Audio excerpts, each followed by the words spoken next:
Olá, bem-vindos todos. Eu sou Maria Alice Banhos Duarte, sou conselheira do Clube de Engenharia e é um prazer ter vocês aqui conosco no Humanidades e Engenharia, na nossa 22ª edição. Esse programa ele tem o propósito de valorizar o lado humano das engenharias, das ciências exatas, aprender com as ciências humanas e refletir sobre os impactos positivos e negativos da ciência e da tecnologia.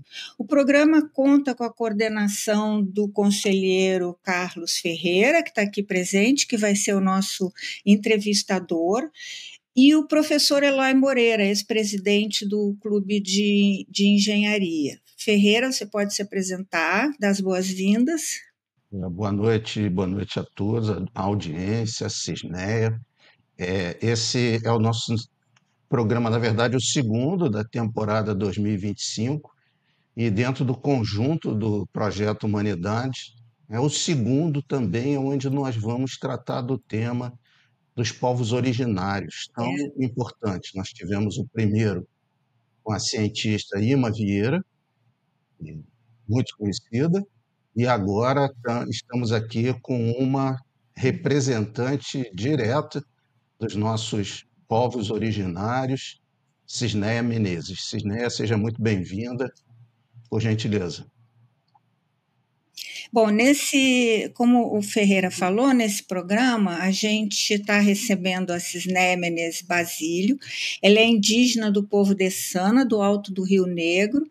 O seu nome Bacese é Vissu, e ela vai abordar nessa edição o tema Importância Cultural, Biológica e Geológica dos Sítios Naturais Sagrados. É um assunto de uma enorme importância para nós, porque, visto a nossa exuberante biodiversidade, a beleza dos nossos sítios geológicos, a riqueza cultural dos principais guardiães da floresta, dessa riqueza toda, que são os povos originários, né? Especificamente no caso da Amazônia.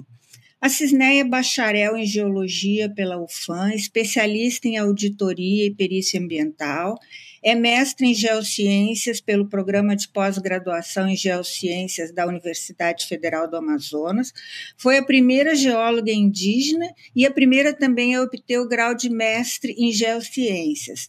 É membro do grupo de pesquisa, Grupo de Estudos de Geociências e Meio Ambiente Amazônico Sustentável, da UFAM. Ela atualmente coordena o Núcleo de Desenvolvimento e Integração da Faixa de Fronteira do Estado do Amazonas, que é vinculada à Secretaria de Estado do Desenvolvimento Econômico, Ciência, Tecnologia e Inovação. E o entrevistador, como eu já coloquei aqui de início, será um dos coordenadores do programa, que é o engenheiro mecânico, conselheiro Carlos Ferreiras, que todos vocês já conhecem de vários programas. Temos aqui também que colaboram conosco o jornalista Michel Alecrim, a equipe da Red Zone, que faz a nossa transmissão, e nós contamos com o apoio da nossa secretária Cristina, que é responsável pela organização da nossa agenda. Então, Cisneia e Carlos Ferreira, vocês têm a palavra. Eu agradeço agora a Cisneia mais uma vez por aceitar o nosso convite. Agradeço também a todos que acompanham as produções do Clube de Engenharia e agora eu passo a palavra para Cisneia, ou melhor, Vissu, carinhosamente. Obrigada, Maria. Obrigada, Ferreira. Primeiramente, eu gostaria de fazer um agradecimento, né, ao Clube de Engenharia e parabenizá-los também por esse projeto, né, que é muito importante, principalmente nesse momento que as ciências, né, no Brasil e no mundo passam por diversas transformações, né? Então, nós das engenharias, né, das ciências da Terra, nós não podemos ficar de fora também dessas mudanças, dessa transformação. Então, desde já agradeço o convite e a possibilidade de estar trazendo aqui, compartilhando com todos vocês um pouquinho da pesquisa que eu desenvolvi, né, junto com vocês. Então, o tema, né, que eu trago hoje, que é a importância dos lugares, importância cultural, biológica e geológica dos sítios naturais sagrados, é um tema bem amplo, né? No entanto, eu vou fazer um recorte para a minha formação, que é a geologia, e também um pouco com recorte da minha origem, que é indígena. E eu vou levar também vocês para conhecer um pouco do meu território, para a gente entender qual a importância cultural, biológica e geológica dos sítios naturais sagrados, principalmente para os povos que vivem nesses territórios, né? Então, trazer um pouco disso para a nossa conversa de hoje, tá bom?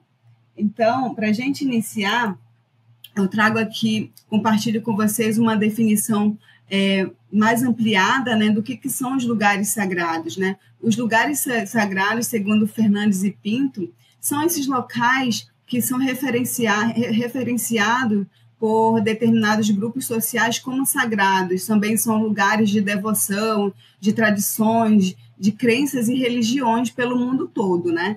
Eu trago aqui um exemplo que é lá na minha região, do Alto Rio Negro, a Serra de Curicuriari. Essa feição montanhosa, né, essa Serra de Curicuriari, que é uma formação rochosa de granito, para os povos indígenas do Alto Rio Negro, é um lugar sagrado. Por quê? Porque essa serra, para os povos indígenas, é o Ariró e Bacebó, que são dois seres ancestrais que habitaram este mundo quando ele ainda estava se formando, né? Então, a gente percebe que esse local, essa montanha, ele tem essa referência diferenciada para os povos indígenas dessa região. E aí, então, entender um pouco o que são, então, esses sítios naturais sagrados, né? Então, por conceito, segundo Tolley e outros autores, são áreas, né, com relevância cultural, biológica e geológica consagradas por povos nativos ao longo da história da humanidade, né? Então, a gente já começa a verificar aí uma diferenciação, né? Uma relevância, né? Os sítios naturais sagrados, no Brasil, eles são iniciativas, né, de salvaguardas de políticas públicas. Aqui no Brasil, eles são salvaguardas, são pontuais e têm sido bastante delineada quase que exclusivamente a partir de instrumento de legislação, a partir de direitos culturais, né?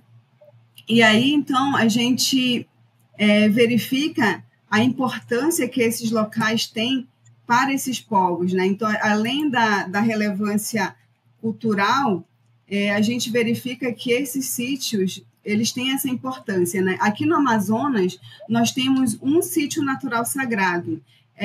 Embora a gente viu aí um conceito muito mais amplo do que é lugar sagrado, já os sítios naturais sagrados, eles têm essa definição e eles precisam ser reconhecidos. No entanto, no Brasil, a gente tem alguns. Aqui na região norte, nós temos o Monte Roraima, temos alguns sítios arqueológicos, né? E no Amazonas, nós temos apenas um sítio natural sagrado, reconhecido pelo Instituto Nacional do Patrimônio Histórico e Artístico Nacional, que é o IPHAN. Em 2008, ele reconheceu eu vou usar a seta aqui, né? Esse local, na região lá do Alto Rio Negro, como sendo um sítio natural sagrado, pois ele apresenta uma importância material e imaterial para os povos indígenas que habitam esse território. É a Cachoeira de Iauaretê. Essa que eles chamam de cachoeira, mas essa corredeira, ela tem uma importância cosmológica para os povos indígenas que habitam essa região. É onde eles desenvolvem suas práticas, né? Seus ritos, né? Aqui, por exemplo, nessa corredeira, nós podemos verificar o que nós chamamos de cacuri. O cacuri é uma tecnologia indígena utilizada para capturar peixe, né? Então, é uma tecnologia milenar que é utilizada hoje ainda pelos povos. Nessa imagem aqui ao lado, nós temos um lajedo de granito, que a gente consegue ver petróglifos nessa aqui, ó, que são evidências de que esses povos eles habitam esse território há mais de 3.000 anos, né? Então, daí a gente vê que esse local ele atendeu os critérios, né? Mas é claro que, como uma política nacional, a gente precisa avançar muito ainda. E, assim como esse ponto, existem vários lugares sagrados com potencial de se tornarem sítios naturais sagrados, né? no Amazonas, na Amazônia e no Brasil. Vou tentar passar aqui. Então, eu trago aqui mais um conceito, 2 conceitos, aliás, 3 conceitos, né, que a gente vê uma convergência, uma conexão entre esse tripé, geodiversidade, biodiversidade e cultura, né? Então, a gente parte aí desse conceito de biodiversidade, né? Da segunda metade do século XX até os tempos atuais, a gente vem percebendo uma crescente preocupação com a conservação ambiental e com os esforços para que a gente consiga desenvolver uma consciência ecológica mais ativa. E essas ações, elas geraram, no entanto, historicamente e na ciência, uma lógica dual sobre a natureza, né? Favorecendo aí a parte biótica, que é a biodiversidade, em detrimento da parte abiótica, que é a geodiversidade. A gente percebe aí ao longo da história que várias políticas de conservação e preservação do meio ambiente, da biodiversidade, foram desenvolvidas, ao passo que a gente tem discutido o que é geodiversidade há pouco tempo. É uma discussão muito recente, que surge aí, né, essa discussão mais forte na década de 90. Então, para a ciência, é algo muito recente, né? No entanto, a gente verifica que esses 2 elementos, eles estão conectados. Por quê? Aí quando a gente fala de biodiversidade, a gente associa logo a todos os seres vivos, as plantas, todo o ecossistema em que nós habitamos. E aí a gente aí acaba não conseguindo esclarecer muito, né? Então as pessoas não têm muita definição do que é geodiversidade. E aí eu trago esse conceito, né, que a geodiversidade é toda essa variedade de ambientes geológicos, fenômenos e processos ativos que dão origem às paisagens, né, aos minerais, às rochas, aos fósseis, ao solo, toda essa superfície, todos esses depósitos superficiais que dão suporte para a vida na Terra. Ou seja, a geodiversidade é o substrato que sustenta a biodiversidade. Então, eles estão interligados, eles estão conectados, eles são interdependentes.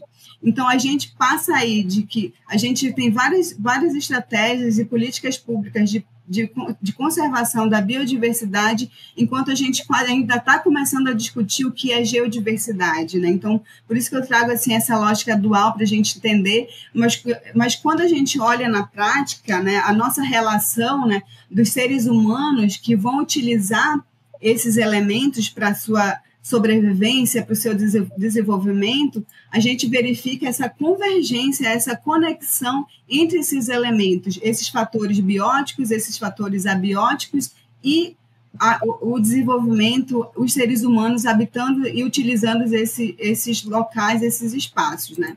E aí, então, eu trago vocês também para a gente fazer esse recorte para os povos indígenas na Amazônia, né?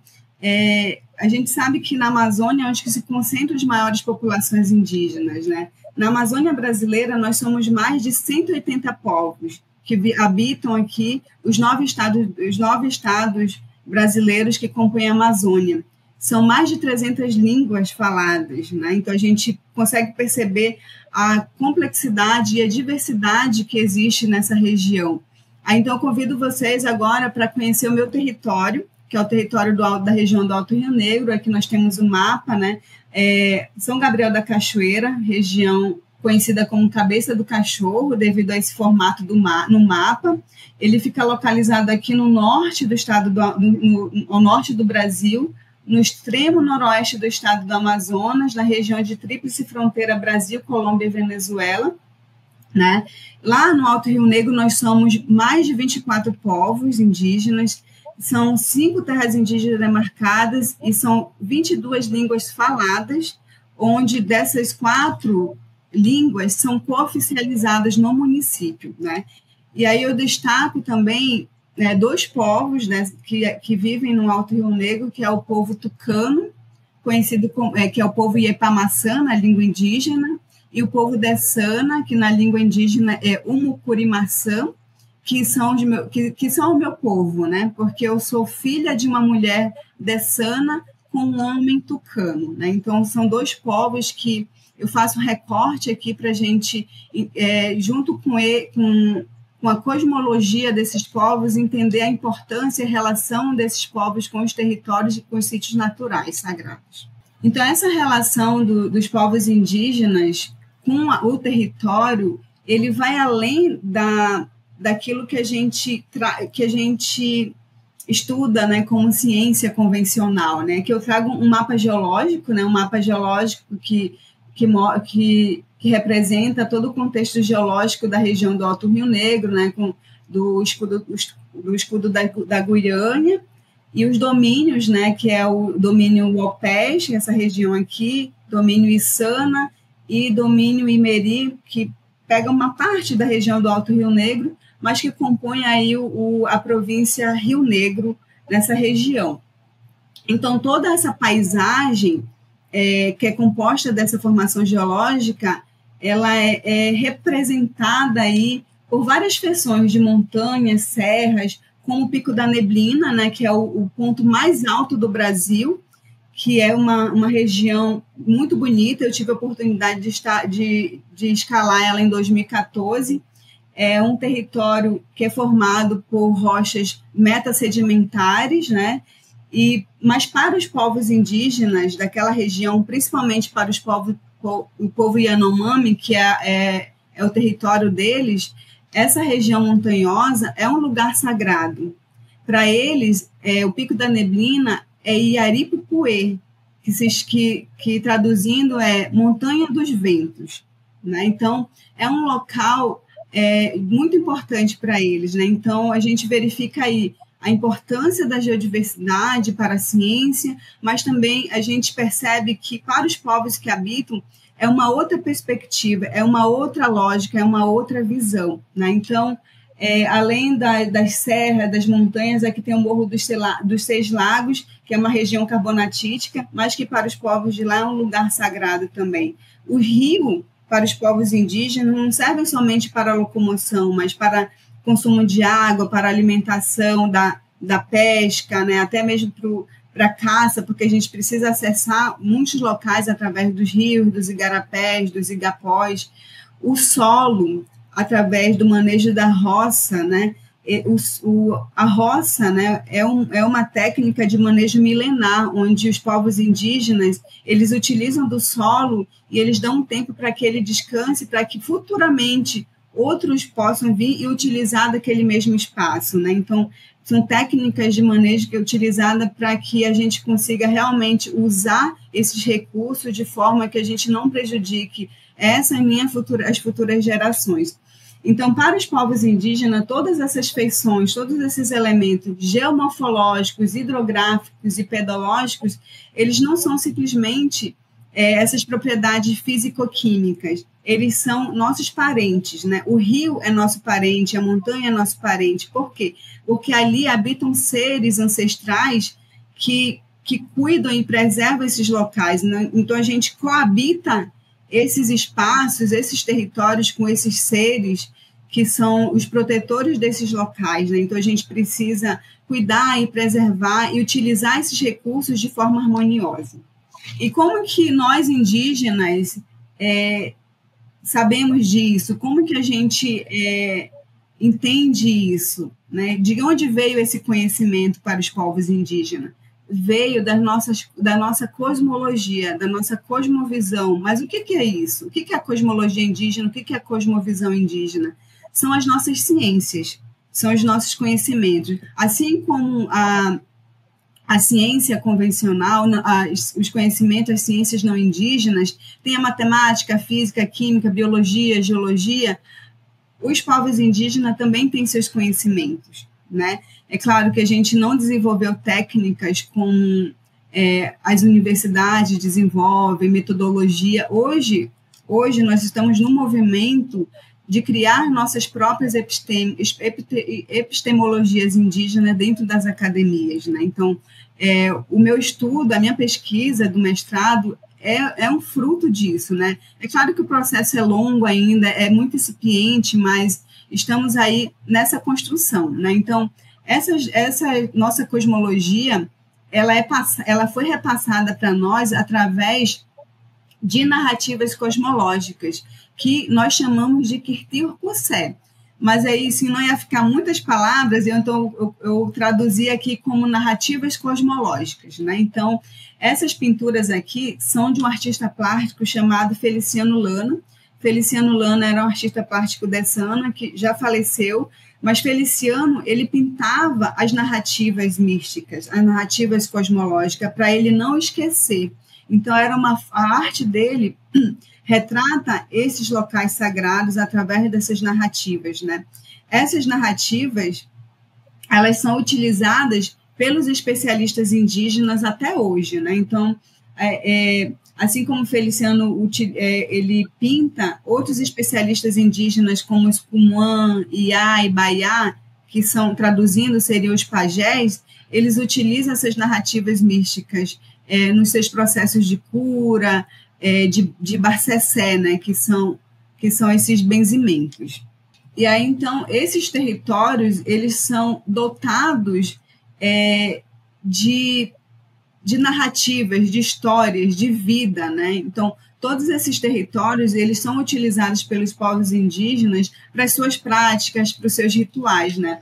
Aqui nós temos o matapi. O matapi é um outro tipo de tecnologia e técnica utilizada pelos povos indígenas para captura de peixe, né? E aqui temos aqui um parente, né, ainda montando o matapi, aqui ele já colocado no rio para captura de peixe. Aqui é a região lá de São Gabriel da Cachoeira, é à frente da cidade, é uma região banhada ali por corredeiras, ilhas e montanhas, né? É uma região de escudo cristalino. E aqui nós temos também um amolador, que é um vestígio, uma evidência arqueológica, né, de que esses povos, eles não só habitaram há mais de 3.000 anos esse território, mas também que eles desenvolviam atividades de produção, de fabricação e produção de ferramentas líticas. Ou seja, o Rio Negro todo aqui, no Amazonas, não só o Alto Rio Negro, mas todo o Baixo, Médio Rio Negro, aqui no estado do Amazonas, ele é considerado uma fábrica de amoladores e afiadores. Por quê? Porque evidências de que a gente, quando o rio está seco, principalmente, a gente consegue observar filas de amoladores e afiadores. Antes de eu começar a desenvolver a minha pesquisa sobre os lugares sagrados, eu observava essas feições. Quando eu era criança, a gente brincava e tudo, porque aí é nossa casa, é nosso território, é nosso quintal, né? É o quintal de casa, né? É o lugar onde a gente vai tomar banho, né? Lavar roupa e tudo, pescar, caçar. E eu via isso, eu não sabia o que era. E aí, depois, já de formada em geologia, já fazendo mestrado, e aí eu fiz um campo interdisciplinar com geólogos, arqueólogos, e eles mostraram para a gente que aquelas feições que a gente não identificava, né, eram vestígios arqueológicos, eram amoladores e afiadores, que são evidências de que da habitação desses povos há milênios nesses territórios, né? Então, eles são evidências disso. Aí, então, eu trago aqui para a gente agora verificar como que a gente consegue perceber essa conexão entre os lugares sagrados e a geodiversidade e essa biodiversidade, já que eles são elementos que se conectam e que se interrelacionam, né? Então, aqui nessa imagem, nessa pintura de Feliciano Lana, é uma narrativa mística indígena dessana, em que o Akanteruancan era um ser ancestral. O Akanteruancan quer dizer ser estrela, né? Então, ele habitava esse território num tempo primordial, né? onde o mundo ainda estava em processo de transformação e de formação. Ele tinha um filho, e o filho dele foi capturado pela cobra traíra. e essa cobra traíra, então, engoliu o filho dele, ele com raiva começou a caçar essa cobra desde o rio Valpés, lá na cabeceira do Rio Negro, na fronteira com a Colômbia, e ele só conseguiu capturar essa cobra na frente do que hoje é a cidade de São Gabriel da Cachoeira, essa feição aqui. No real, a gente consegue observar aqui um estreitamento, e a gente, em imagem de satélite, a gente vê estruturas geológicas orientando esse estreitamento. Mas na narrativa indígena, esse estreitamento foi ocasionado por Ocanteruancã, quando ele estreitou o rio para colocar essa armadilha de matapi, que é uma armadilha de peixe, mas na época era uma armadilha muito grande, para ele capturar a cobra traíra. Então, ele colocou a armadilha e esperou a cobra descer o rio, e ela não tinha mais saída, ela caiu na armadilha, ele pegou, puxou ela para a margem do rio e a esquartejou. No real, nós temos essa imagem aqui, que fica numa avenida principal aqui da cidade de São Gabriel da Cachoeira, onde nós encontramos um aplito granítico fraturado, e esse esse aplito granítico tem essa textura, né, de uma rocha vista no microscópio, onde a gente tem muscovitas, biotita, quartzo, plagioclásio, né, e aqui é uma amostra de mão. Na narrativa indígena, esse aplito granítico fraturado é a cobra traíra, é a cobra esquartejada. E ainda hoje, os especialistas indígenas, eles vão lá e eles raspam esse aplito, aí sai... Qual é o mineral que sai mais facilmente? É o mineral placoso, é biotita, muscovita. Então, eles extraem esses minerais, que para eles é a escama da própria cobra, e usam para fazer o barçacé, para fazer remédio. Né? Então a gente consegue, com essa imagem, sintetizar que existe essa relação entre os lugares sagrados e a geologia. Então, os povos indígenas, eles já desenvolvem, já entendem a geologia, a biologia há muito tempo, né? Então, o meu trabalho, eu trago essa percepção, essa outra percepção, que vai além daquilo que a gente aprende na academia, mas a gente vai... junto com os conhecimentos indígenas, com os especialistas indígenas, entender. Então, as ciências, elas não se divergem, pelo contrário, elas se convergem e se conectam. E aí eu trago aqui, já para finalizar, outro exemplo, que é o manejo do solo. Esse perfil aqui, originalmente, ele ia até aqui nessa região, que é chamada Iarpá, que seria a região final. Esse perfil, ele foi montado pelo pesquisador indígena Azevedo, né? Ele já faleceu, ele chamou originalmente de geologia Iepamaçã, geologia tucana. Mas aí eu construí, na minha pesquisa, eu cheguei até a parte das montanhas, porque ele não continuou, né? Então eu continuei a feição, que a região, né? Eu consultei os especialistas, eles disseram, não, essa parte das serras e montanhas, na língua indígena, é Arampã, né? Então, eu percebi, né, na análise que o Azevedo fez, ele classificou os solos também conforme a visão Iepamaçã. Então, eu fiz uma comparação da geologia Iepamaçã, que ele descreve, com a pedologia, que é o estudo dos solos dentro das geociências. Então, eu verifiquei que a classificação para o povo Iepamaçã, na classificação indígena, a classificação deles é muito mais complexa, é muito mais ampla. Por quê? Porque eles não só fazem a classificação e não só consideram as propriedades físico-químicas do solo, mas também como consideram toda a propriedade, todos os aspectos materiais e imateriais desses espaços sagrados. Então, a classificação deles se torna muito mais complexa. Mas não deixa de considerar esse conhecimento científico que a gente estuda na academia. E, além disso, né, esses territórios, eles têm potencial para desenvolvimento de várias atividades, várias práticas sustentáveis, como o turismo, como pesquisa científica e outras atividades culturais que podem ser desenvolvidas dentro desses territórios, desde que sejam respeitadas as territorialidades, as peculiaridades das pessoas e dos povos que habitam essas regiões. Aqui, já finalizando mesmo, último slide, eu trouxe aqui uma imagem de um dos campos da minha pesquisa, na comunidade São Jorge, terra indígena Médio Rio Negro, onde a gente fez o meu campo, né, para subir a Serra de Curicuriari, mas antes disso a gente já tinha tido todas as anuências da FUNAI, das organizações indígenas de lá, para adentrar o território e da comunidade, mas a gente apresentou, antes de a gente ir para o campo, a gente apresentou para a comunidade, falar qual era o objetivo da pesquisa, quem é que estava fazendo a pesquisa, né? Então, eles abriram espaço para a gente na comunidade pela manhã.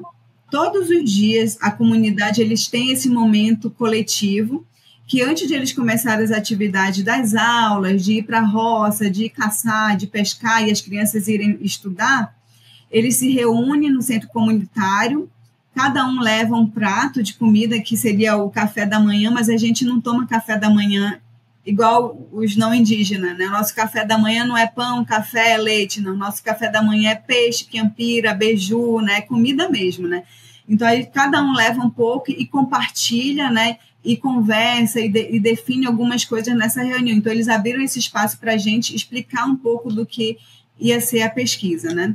E aqui é a equipe, né, de pesquisa que foi nesse campo, aqui é o professor que foi meu orientador, e aqui tem um arqueólogo que é indígena do povo Mura, aqui do Amazonas, professor da Universidade Federal do Amazonas. Eu estou bem aqui, e aqui são lideranças da comunidade que nos acompanharam, e aqui um jovem também que nos acompanhou como guia nesse trabalho, e aqui um turismólogo indígena do município, né?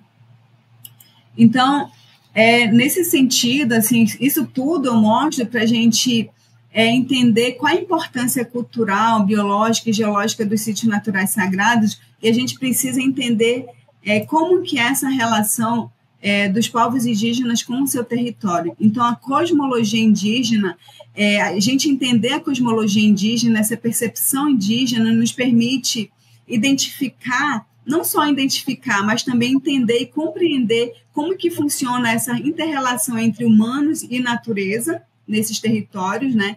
E também que a conexão entre os saberes ancestrais, que é essa ciência indígena, e os conhecimentos biocientíficos, geocientíficos, elas nos permitirão desenvolver práticas sustentáveis, como bioconservação, geoconservação. Então, conhecimento indígena e os conhecimentos acadêmicos, conhecimento das ciências, das engenharias, elas não se anulam, pelo contrário, elas se complementam, né? Então, a gente precisa entender realmente como que esses territórios são entendidos e são enxergados para esses povos, para que a gente realmente consiga desenvolver práticas sustentáveis que respeitem o modo de vida desses povos.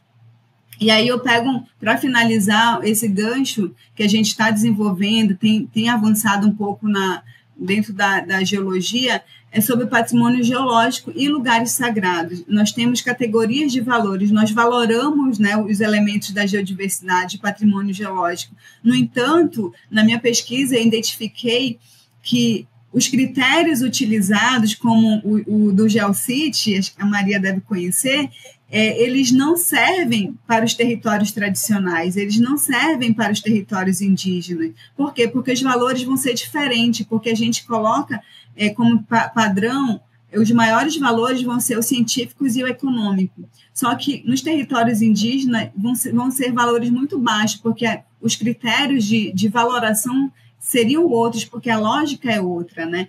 Então, dessa maneira, eu finalizo aqui a minha participação com vocês, né? E aqui um pouco das minhas referências, né? Desde já agradeço a todos e fico à disposição. Ayun. Muitíssimo obrigada por essa linda imersão nos nossos povos originários e a sua sabedoria. Eu vou passar, então, agora a palavra para o nosso colega Ferreira para conversar com você. Foi uma viagem mística e dentro da sabedoria e de encontro preciso com o que é esse projeto Humanidade, que é permitir essa troca de conhecimento, de saberes, sobre temas que às vezes passam ao largo das engenharias ou da nossa formação, né? Eu vou falar um pouquinho e depois vou perguntar. O conquistador, quando aqui chegou nas Américas, seja nossa América do Sul, seja América do Norte, ele só sobreviveu pela ajuda e o conhecimento ancestral milenar dos povos originários dessas terras. Ele traz e implanta a esses povos, impõe a esses povos aquilo que ele considerava o civilizado e o que ele classifica de selvagem, assim são tratados e, de uma maneira geral, exterminados. E esse extermínio, ele leva junto toda essa sabedoria que era muito avançada, só que o conquistador não tinha olhos para ver. E assim a coisa se desenvolveu. Nós temos sabedorias fabulosas, como, por exemplo, a sabedoria do céu indígena, né? A constelação do Homem Velho, sim, a constelação da Ema, a constelação da Anta, aonde os índios, os indígenas, eles tinham a visão e sabiam quando era verão, quando entrava o inverno, a época da colheita, a época do plantio, a seca, a cheia. Isso tudo, eu ouso dizer que talvez até antes dos gregos terem descoberto e terem analisado tudo, cada povo teve a sua visão, mas ao conquistador havia por impor aquela cultura que ele trazia. O mesmo valia também para as sabedorias dos alimentos, a sabedoria dos minerais e a sabedoria dos medicamentos, a forma de vida. Assim foi feito, muitos desses sítios, povos e saberes, como eu disse, foram destruídos, e você, né, coloca muito bem quando você faz o gráfico com a interseção da cultura, da biodiversidade e da diversidade geológica, onde converge tudo isso. Ora, nós tivemos na Amazônia, você falou da cabeça do cachorro, uma região complicada, tríplice fronteira, sob pressão de tudo que é tipo, violência, garimpo ilegal, enfim, nós sabemos de um monte de problemas ali. Mas a Amazônia, o norte do Brasil, ali habitaram povos de uma sofisticação impressionante. A famosa terra preta de índio era compostagem pura. É o que você mencionou sobre deixar a terra descansar. Então, a Amazônia, ela é extremamente vulnerável, tem aquela floresta magnífica, mas é um solo pobre que demanda as cheias e baixas e nutrientes que são carreados e que assim se depositam. E os povos originários, percebendo isso, já faziam as suas grandes áreas, e são áreas imensas, cada vez se descobre mais, de compostagem e a famosa terra preta de índio, que é um adubo fabuloso, né? Então, ali você tem as colheitas. A mesma coisa ia para a cerâmica marajoara é de uma sofisticação e um requinte que aquilo ali, em qualquer povo, se sentiria orgulhoso de ter acesso, de ter os conhecimentos das tecnologias que, desde a coleta da argila até o produto final com seus acabamentos, pudesse gerar peças como aquelas. Hoje, aqui contigo, eu aprendo o caso dos amoladores e afiadores. E se você percebeu, as formas geométricas muito bem definidas, aonde fazia-se aqueles alinhamentos, círculos perfeitos. Isso requer um saber que não é de se dizer, são primitivos, vivem na Idade da Pedra. Não, tem valores diferentes dos nossos. E o mesmo se atém também à sabedoria das plantas e dos materiais, também, às vezes, da própria fauna, medicinais. E aí vem uma colocação. No momento recente, como você bem colocou, dos anos 90, ou talvez um pouquinho antes, mas vamos fixar de 90, começa a haver uma conscientização maior dessa preservação. Esse programa de hoje é um exemplo disso, né? Que temos esse espaço dentro do Clube de Engenharia para tratar de tema tão importante e com uma mestra no assunto, uma doutoranda, uma pessoa que vai ser, se já não é, uma cientista e orgulho do seu povo e orgulho da nacionalidade, porque você é a brasileira original. Então, os lugares sagrados, para participar desse programa, eu fui estudar um pouco, eles, em qualquer dimensão, em qualquer território, os povos originários, seja da Ásia, das Américas ou africanos, eles o cultivavam e consideravam sagrado porque ali você tinha minerais importantes para a sobrevivência da comunidade, plantas medicinais, você tinha algo especial, muitas vezes que só dava ali naquele lugar. Então, essa é a minha primeira pergunta. E pediria a você que, ao respondê-la, falasse um pouco também sobre isso que nós conversamos, desse conhecimento imenso que os povos originários tinham, como mencionamos, da cerâmica, da terra preta. Sim, justamente, os povos indígenas, como você bem colocou, né? Os locais eram escolhidos estrategicamente, né? Hoje, por exemplo, trazendo um recorte do Rio Negro, a maioria dos povos são povos do rio. Por quê? Porque eles viviam à margem do rio. Então, muitos povos que viviam na margem do rio aqui no Amazonas, quando o colonizador chegou, eles foram os primeiros a serem exterminados, porque eles habitavam à margem do rio. Por quê? Porque eles tinham acesso à água, ao tráfico, né, que era do rio, né, para eles trafegarem esses espaços, né. Então eram os melhores lugares, né. Quando a gente tem uma narrativa mística que é da cobra de transformação, da canoa de transformação, e eles relatam que os povos mais fortes, eles habitaram as melhores terras, né? Eles foram habitando as melhores terras mais férteis, né?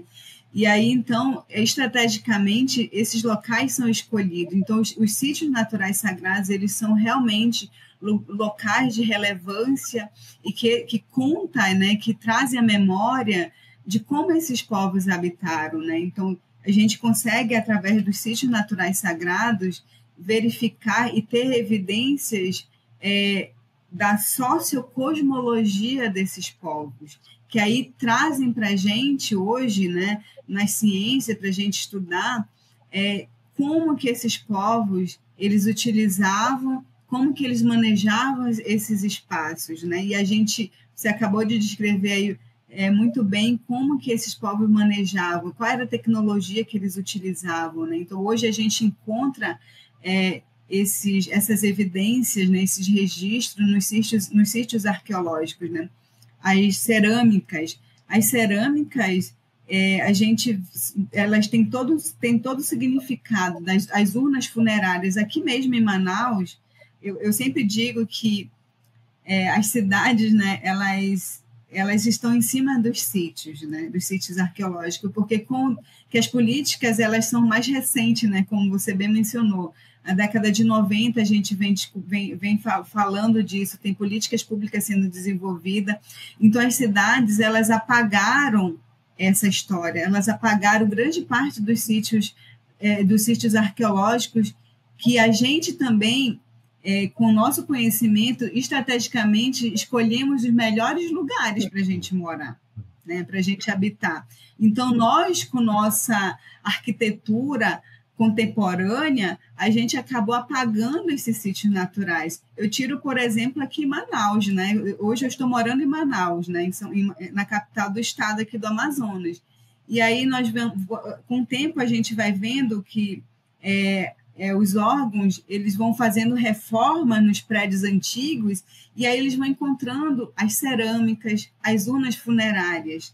a Terra Preta de Índio. Ou seja, nós estamos em cima dos sítios naturais sagrados, porque eram os melhores lugares, eram os locais estratégicos, e a gente hoje continua seguindo isso, porque a gente quer estar nos locais estratégicos, onde a gente vai ter mais recursos, onde a gente vai ter posicionamentos estratégicos para a defesa, seja o que for, né? Então, realmente, tem essa relação, e eu acho que a gente, hoje, a gente consegue fazer, eu consigo perceber essa relação, né, dos povos dos nossos ancestrais, né, que viveram esses locais, e a gente está habitando os mesmos territórios que eles, nesse sentido de a gente buscar e viver desses recursos. O que a gente vai deixar para os próximos, a gente sabe mais ou menos um pouco, mas a gente tem que fazer um esforço para a gente melhorar essa relação com esses locais. Né? Isso é bem interessante você ter falado, porque uma das coisas que eu observei é a simbologia, né, da cobra traíra, um pedaço da cobra traíra que tem dentro da cidade coberta por asfalto, quer dizer, aquilo deveria ser preservado como um sítio. Sim. Fundamental, porque aquela pedra é dano. Eu vivo Sim. no Rio de Janeiro, eu moro no Flamengo, na divisão entre Flamengo e Catete. Catete é uma corruptela da língua tupi que dizia Caeté. Quer dizer, da rua do Catete para o outro lado era terra, mata fechada.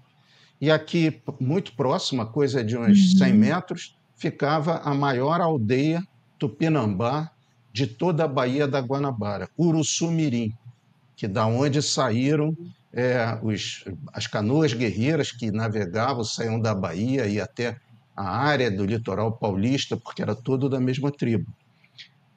Tudo foi aterrado, mas há uma esperança grande, há um movimento contrário. Eu vou citar um exemplo aqui do Rio de Janeiro mesmo. Nós temos aqui no Rio de Janeiro o Museu Histórico Nacional, fica na Praça 15, próximo da Praça 15.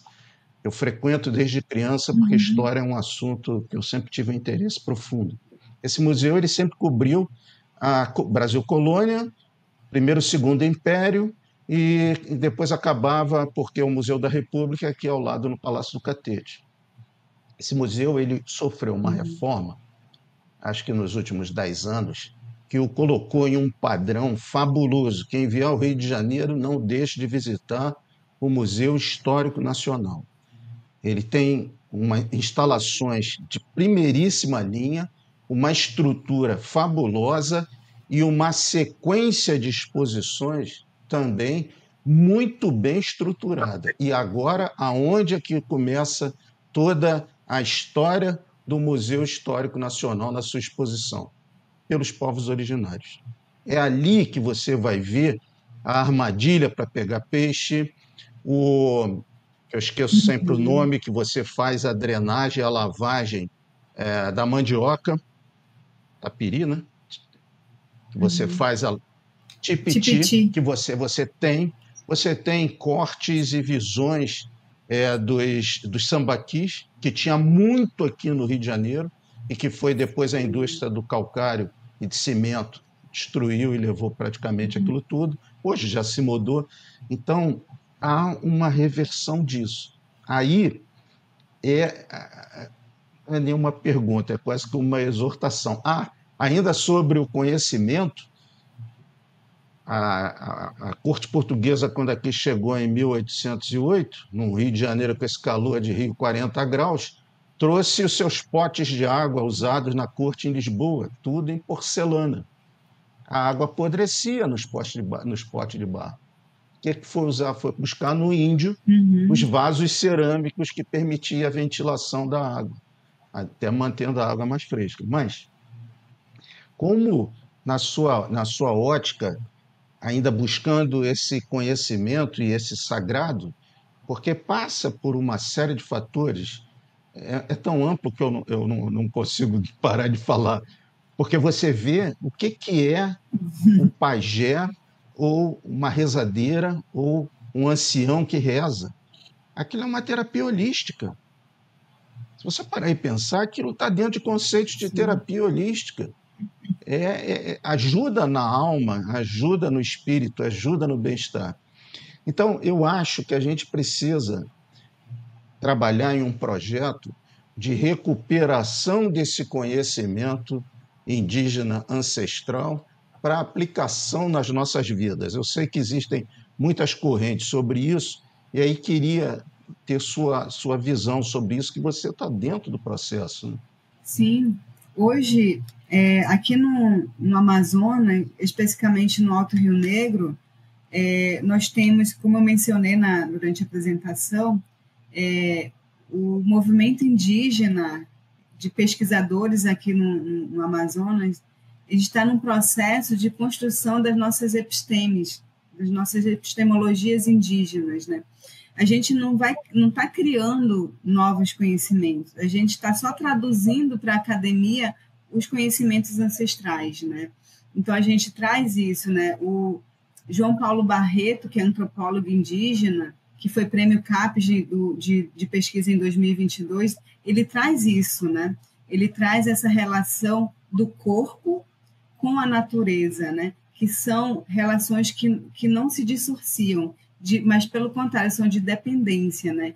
Então, ele traz na sua pesquisa, essa relação do corpo, da saúde com a natureza, né? E assim, um pouco também de mostrar esse conhecimento indígena que durante muito tempo sofreu e ainda sofre muito preconceito. Ele mesmo conta, né? Ele é fruto de que eles foram barrados aqui aqui em Manaus, aqui no Amazonas, onde tem várias populações indígenas, né, que usam do Serviço Único de Saúde, e eles queriam que a sobrinha dele foi picada por uma jararaca, e veio da comunidade lá da fronteira com a Colômbia, foi para São Gabriel e foi piorando até que ela chegou aqui em Manaus. E aí eles queriam usar o barcessé, que é o benzimento do pajé. O avô da menina é pajé, então eles queriam utilizar, porque os médicos disseram que teria que amputar a perna da garota. Aí o avô dela viu, ele disse, não vai precisar amputar. Eu vou fazer barcessé, vou fazer o remédio e ela vai ficar boa. Só que aí o médico, ele não entendeu e proibiu, porque ele disse que não queria rituais de pagelança dentro do hospital, porque ele também, assim, ele não conhecia, né, que o ritual do pajé, ele associava ao ritual do pajé aquilo que é mostrado no Festival de Parintins, para ver só como é que funciona aqui, né? E aqui em Manaus. Então, o preconceito, né? Então, eles tentaram explicar, não é assim. O benzimento é algo simples, ele vai pegar aqui uma água e vai proferir as palavras do barcessé, né? Essa ação metafísica da palavra que está com poder, que vai ser colocado na água e vai servir como medicamento para a menina, ou seja, em planta, erva, o que for. E ele não entendeu dessa forma. Então, eles tiveram que assinar um termo de responsabilidade, tirando a garota do hospital, levaram ela para a casa de apoio indígena, aí o avô dela fez o barcessé, e hoje a menina já está com mais de quase 30 anos, está bem de saúde, tocando a vida dela. Então, aí, a partir daí, ele mudou a pesquisa dele. Ele estava estudando sobre Joair Marçãs, e aí ele mudou o direcionamento da pesquisa dele para o estudo do corpo, para estudo do barcessé. Então, ele traz isso, né? Então, a gente está nesse movimento para romper essas barreiras, para romper esses paradigmas, né? Então, a gente está nesse processo a gente sofre muito preconceito ainda, né? Principalmente, assim, vocês que estão aí no sudeste do Brasil devem imaginar, nossa, as universidades da Amazônia devem ser super abertas, super acessíveis aos conhecimentos tradicionais indígenas, e não são, né? A gente ainda está nesse processo de rompimento mesmo de paradigmas, né? Durante muito tempo, nós não temos políticas estudantis que atendem, né? Eu, por exemplo, quando desenvolvi a minha pesquisa, eu fui bastante questionada, assim, se não fosse o apoio do meu orientador e de disciplinas que eu fiz com professores da Unicamp e do Nordeste do Brasil, eu não teria o complemento para as disciplinas que eu precisaria, né? E isso, assim, a gente vem sofrendo isso por desenvolver pesquisas que estão ligadas ao conhecimento indígena, nosso conhecimento indígena. Então, agora a gente está nesse processo de romper. Nós, indígenas, nós somos mais objeto de pesquisas. Hoje nós somos pesquisadores, né? Nós somos pesquisadores do nosso próprio território, né? Então, as pesquisas nos nossos territórios, elas estão tomando amplitudes maiores, né? Essa semana, agora, lá no Alto Rio Negro, está sendo realizada a defesa da primeira turma de mestres indígenas. E todas as pesquisas são desenvolvidas nisso que a gente está discutindo, nisso que eu apresentei para vocês. Cada um desenvolvendo pesquisa dentro dos seus territórios, mostrando definições, levando para a academia essas epistemologias, né? E eu acho que a gente está nesse processo ainda, né? E que a gente precisa romper bastante, né? E por incrível que pareça, nós aqui, pesquisadores indígenas, eu vou falar da minha área específica, que é a geociências, a gente é muito mais reconhecido por instituições de fora do que daqui mesmo. Né? Então, por quê? Porque a atuação do nosso setor da geociência, das engenharias, é muito aplicada, né? Então, a gente precisa de espaços como esse aqui do projeto de humanidade na engenharia, para que a gente consiga alcançar novos lugares, novas mentes que possam ser sensibilizadas e venham querer colaborar também nessas novas discussões, para que a gente amplie muito mais as ciências, né? Porque a gente fica, eu sempre digo, a gente fica muito falando geologuês e a gente fica à mercê de ser uma ciência que vai ficar fora do contexto social, porque a sociedade está exigindo muito mais da gente do que eles exigem 10, 20 anos atrás. A gente precisa se inserir realmente em novas interdisciplinaridades. Então, isso que você falou é verdade, o Clube de Engenharia está aberto, Maria Alice depois também vai falar, o Clube de Engenharia está aberto, nós estamos no processo, mais ainda agora, começamos com a IMA, já tentamos fazer, desenvolver algumas coisas com ela, com essa outra fase contigo. Você também sabe que está para sair a Universidade do Índio, a Universidade Indígena, ou a faculdade. Me parece que isso, acho que já houve até alguma decisão governamental para isso. Esse momento é um momento, assim, eu diria decisivo, porque realmente vão exigir mais de vocês. Vai haver pressão, porque para vocês chegarem vão ocupar espaço e a resistência é enorme. Você pega pela área de medicamentos, a cura por essa visão holística e do poder metafísico das palavras associadas a um processo de cura. Isso contradiz interesses bilionários, né? Então, tudo isso acontece. Mas a gente precisa estar juntos nesse processo. E eu acho que foi uma daqueles encontros raros, no momento certo, no lugar certo, que injetou até um ânimo na gente. Eu vou ser sincero contigo, eu e ela estávamos conversando antes do programa, e nós estávamos bem desanimados, e você, com essa garra, e vocês precisam ter essa garra mesmo, tem que conquistar espaço mesmo, como vocês estão fazendo, injetou um ânimo. A mim, pelo menos, me injetou um ânimo grande. Cara. Eu quero estar no processo, eu quero estar no projeto, eu quero lutar por isso. E aí, você, se puder depois compartilhar conosco o que vai sair lá do Alto Xingu, desse encontro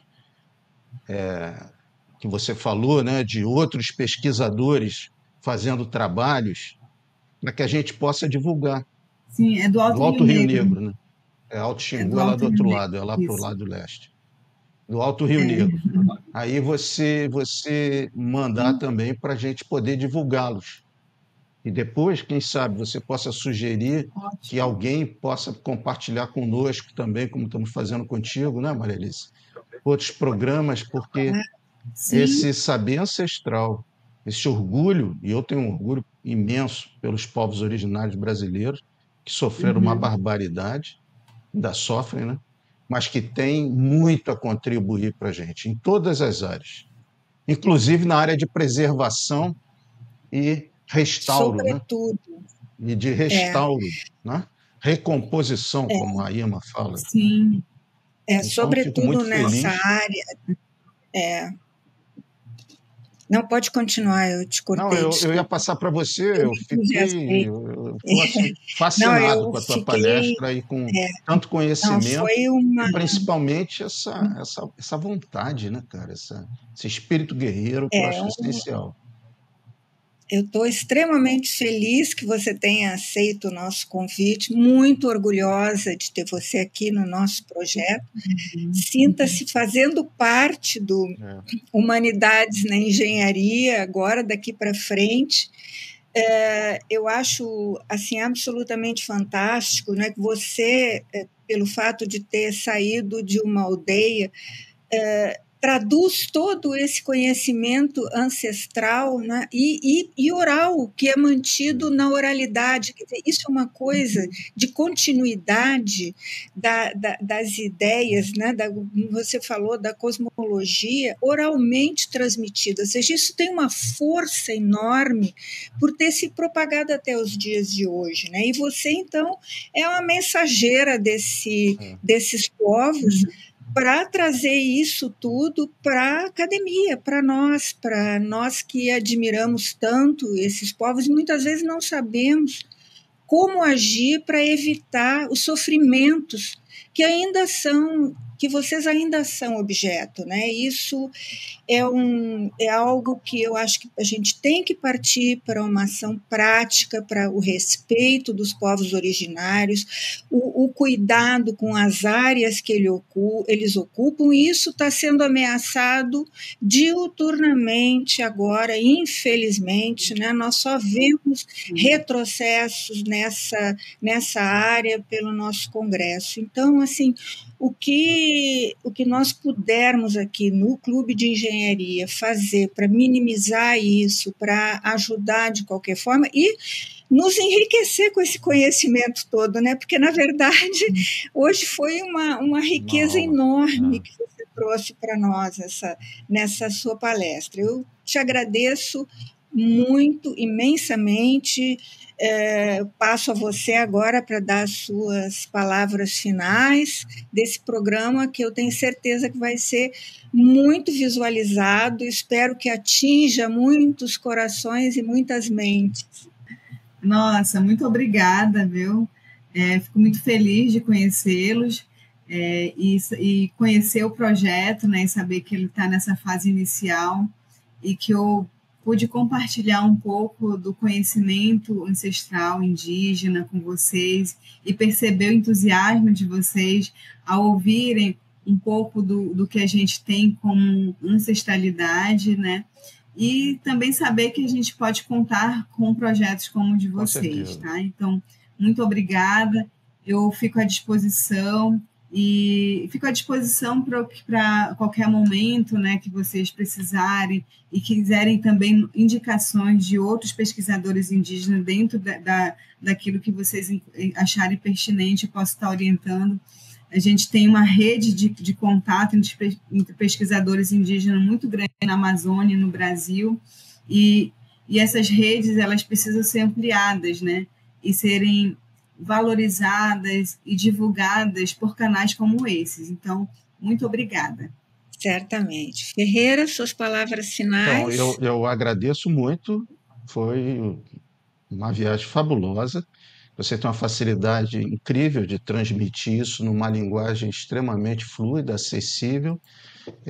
Peço que você também, assim como você colocou, nos municie também com informações para que a gente possa divulgar pelas mídias do clube, eventos, encontros, pesquisas, o que for, a gente dá uma olhada, discute com você e peço também a você que quando o programa estiver editado, ajude a divulgá-lo dentro desse conjunto de redes dos povos indígenas, que vocês têm para que eles vejam que não estão sozinhos, que tem gente que admira, apoia e tem orgulho desse trabalho de vocês e de toda a história.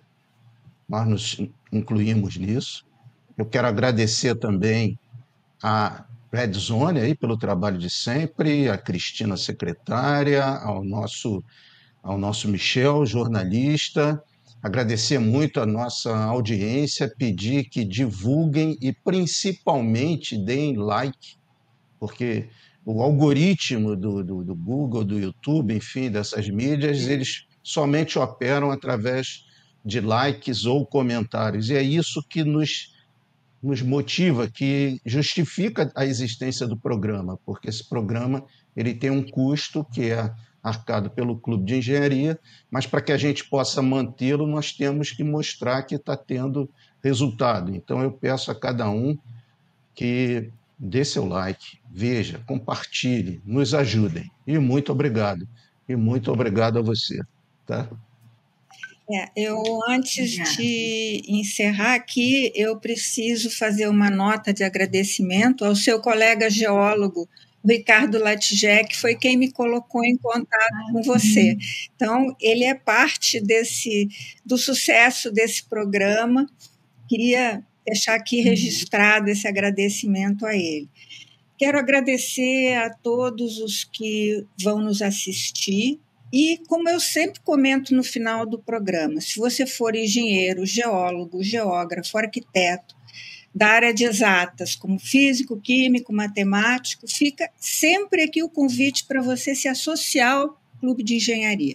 Basta entrar no portal e preencher com os seus dados. E se você quiser se juntar a nós aqui no Clube de Engenharia, isso só nos reforça, só reforça as nossas atividades. Então, com o meu carinhoso muito obrigado para o ISUR, eu encerro aqui esse programa. Até o próximo programa. E você que nos assiste, siga divulgando, dê o like destas e das outras edições. Muito, muito obrigada.